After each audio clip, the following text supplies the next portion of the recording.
사람하고 사람끼리 이렇게 인연이 맞이해지면 또 본인도 아니고 되게 정이 가고 서로 이렇게 가까워지는 사람이 있는가 한 반면에 이렇게 봐도 뭐 가깝게 지내려고 그래도 정이 안 가는 사람이 있는 있죠. 걸 느꼈거든요. 그런데 그 뒤에 다 우리들은 이제 신장님과 함께 하고 있다고 듣고 있는데 그 사람 관계랑 그 뒤에 신장님 관계들은 또 어떻게 되는지.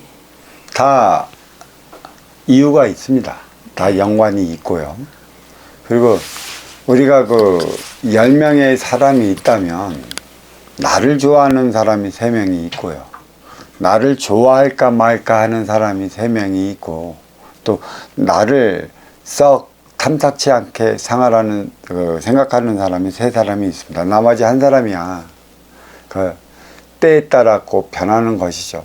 그리고 뒤에 신이 있어 그렇다는 얘기는 있는데 이렇게 인간관계를 보면은 하나같이 자기 뜻을 받아줄 것 같은 이들을 보면 되게 친근감이 가요. 서로가. 그 일종의 이상형이라는 것이죠. 살아가는 데 있어 남녀지간의 이상형을 그려놓고 그와 비슷한 인연을 보면 혹 빠져 삽니다.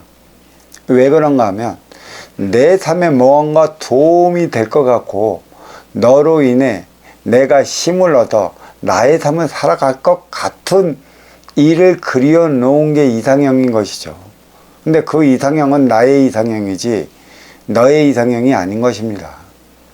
아무리 이상형이 좋아도 내 살아가는 데 대해서 나에게 도움이 되지 않으면 이 또한 멀어지게 되어 있습니다. 신싸움이란 달리 일어나지 않아요. 아무리 그 나와 대신과 너와 네 대신이 있어갖고 대신과 대신끼리는 합의는 맞다 하나 인간과 인간끼리 못마땅하면은 신도 틀어져요. 또 대신과 대신끼리 틀어져 있다고는 하나 인간과 인간끼리 하나 되어 날아가면 신에서도 흡의가 내리는 것입니다. 이 흡의 내리는 사항은 결국 인간이 하는 것이 신이 하는 게 아니에요. 인간은 활동의 주체요. 신은 운용의 주체라는 것에 있는 것입니다. 그러니까 내가 너를 미워한다는 것은 그건 선입견인 것이에요. 이상형과 선입견이 무엇인지 잘 알아야 돼요. 특히 우리는 텔레비에서 연속곡을 보면 도둑놈의 인상, 아주 좋은 사람의 인상, 그저 그런 사람의 인상을 그려놓고 이 텔레비에서 연출하고 연기하기 위한 어떤 그렇게 그 연출된 이들의 그 인상을 보고 우리는 거기에 이상형을 정해버린 것도 많이 있습니다. 특히 연예인들이죠. 내가 좋아하는 연예인은 저런 상인데 저런 상이 어디 가서 잘못을 했다라고 한다면 설마 네가 무엇이 잘못됐을 거야. 네가 그러진 않았을 거라는 또 선입견에 따른 내가 앞서 미리 계산하는 셈법까지 이렇게 적용이 됩니다. 선입견이라는 것도 그렇고 이상형이라는 것도 그래요.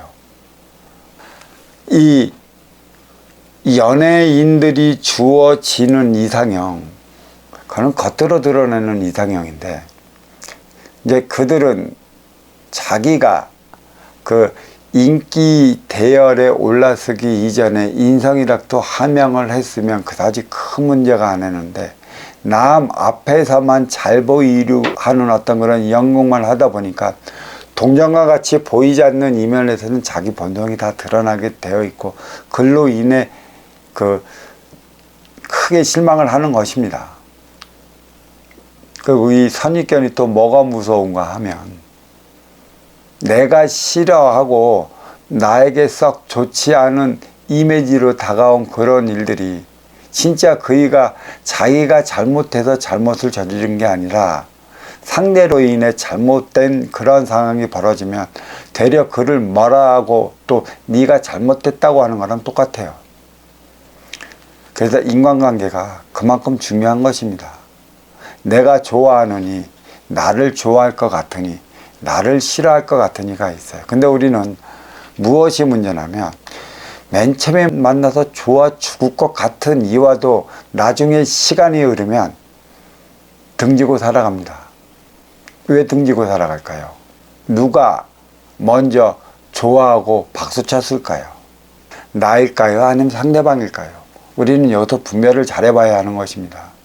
네가 나의 이상적 성향에 들어왔기 때문에 나는 네가 좋다고 막 박수 치는데 상대방이 그에 호응해주지 않으면 나는 머쓱해지는 것이죠. 그러니까 내가 좋아서 박수 치니 상대방도 내 박수에 호응하기에 박수 치는 것이죠.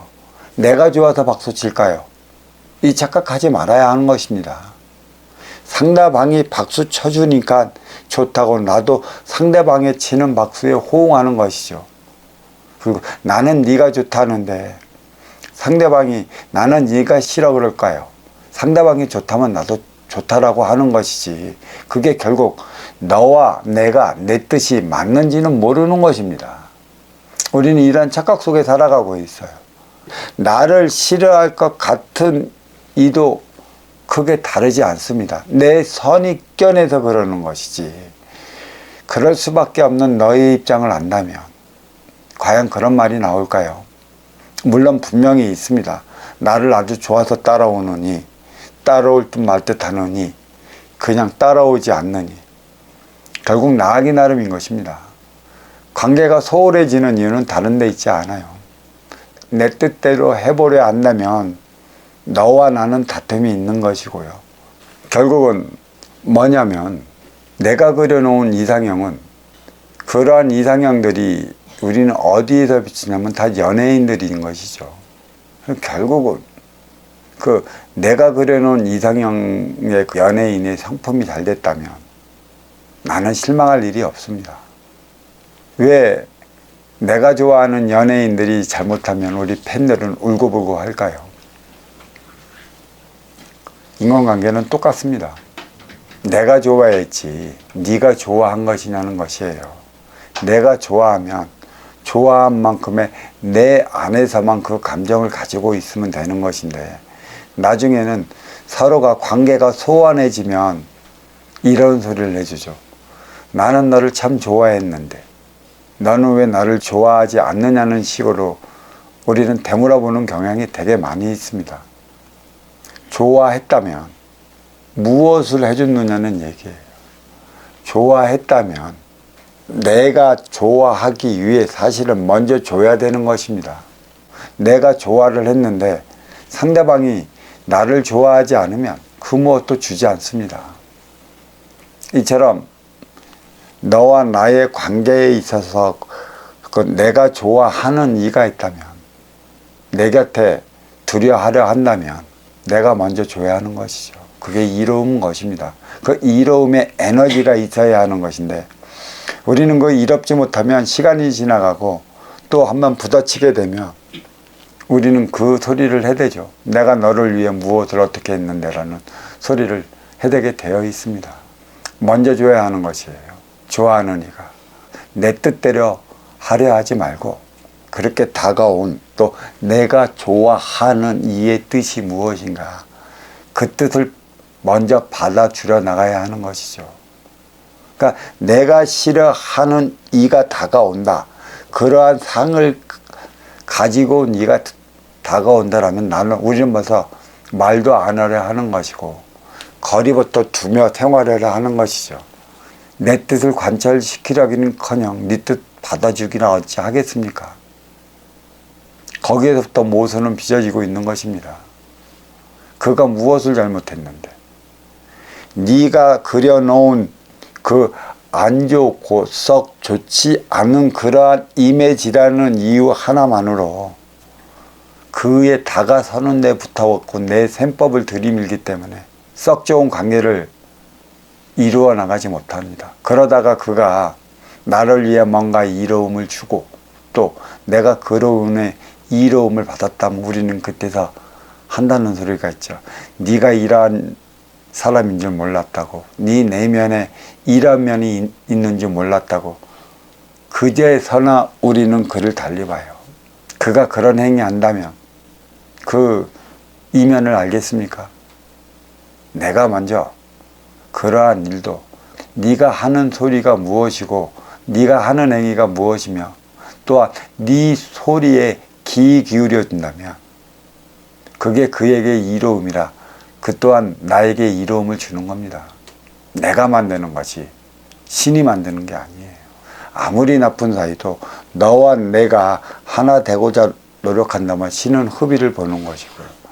신과 신 차원에서 아무리 좋은 합의를 보고 하나가 됐다고 하지만 미워지기 시작하면 우리는 등 돌립니다. 어떨 때는 그러죠. 핑계대기 위해 저 뭐가 씌어서 내 눈에 잘못돼서 네가 무슨 기운이 들어왔기 때문에 내가 너를 잘못했다는 것.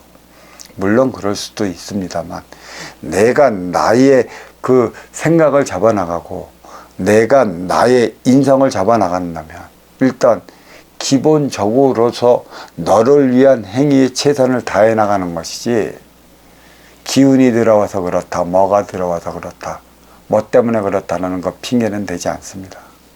내가 하기 때문에 기운이 더 너에게 신싸움을 하게 되는 것이고 기싸움을 하게 되는 것입니다. 원인은 인간에게 있는 것이에요. 내가 내 인성만 갖췄으면 나는 어느 쪽으로도 치우치지 않고 다가오는 인연을 맞이합니다. 내가 아무리 싫어하는 그러한 이미지를 가진 이가 내가 업을 하는 업장으로 찾아와 내 물건을 사 가려 든다면 인간은 또 생각이 바뀌게 되는 것입니다. 신싸움은 인간이 하는 것이고 또 인간으로 인해 비롯되는 것입니다. 그래서 인성을 갖춰야 한다는 것이죠. 그 누구도 치우침 없이 대해 나가기 위해 내 인성을 고치시켜 나가는 것이에요. 공부되기 전에는 항상 한다는 소리가 신이 그랬고 뭐가 씌었고 무슨 기운이 들어왔고 내가 너한테 그랬다 미안하다고 손잡으면 그건 절대 공부 못합니다. 핑계인 것입니다. 그 기운이 시달리면 언제까지 시달리며 살아갈 것입니까? 그게 나한테 주어지는 공부인데 거기에 끄달리면 3년, 10년, 50년 죽을 때까지도 그 기운에 끄달려 너와 나는 하나 되어 살아가지 못하는 것이에요. 진짜 어떠한 비바람이 몰아치고 어떠한 인연이 내 앞에 바람을 일으킨다고 해도 나는 인성만 됐다면 그 어느 쪽으로도 치우치지 않은 행위를 다 하려는 것이지 내 기운이 그렇다 신이 그렇다 탁한 기운이 갑자기 실려서 그렇다 그러한 행위는 하지 않습니다. 나하기 나름인 것입니다. 진짜 인간관계에서 치우치지 않으려 한다면 내 뜻보다도 너의 뜻을 받아주고자 하는 자가 되어야 하는 것입니다. 내 목소리에 귀 기울여 주는 자가 되어야 하는 것이죠. 과거의 일이 어쩌다는 등 입방아 친다면 적어도 하나 되어 살아갈 수 없습니다. 물론 그걸로 나의 가슴은 아프지만 다 지워지지는 않았겠지만 다가왔다면 그런 감정 놔두고 그 소리에 최소 귀 기울여 줄 수 있는 그러한 인성은 갖춰야 되지 않겠습니까? 이걸 위해 공부하는 것이고요. 그 모든 것은 다 핑계거리에 불과하다 저는 이렇게 말씀드리겠습니다. 이 질문은 여기까지 하겠습니다.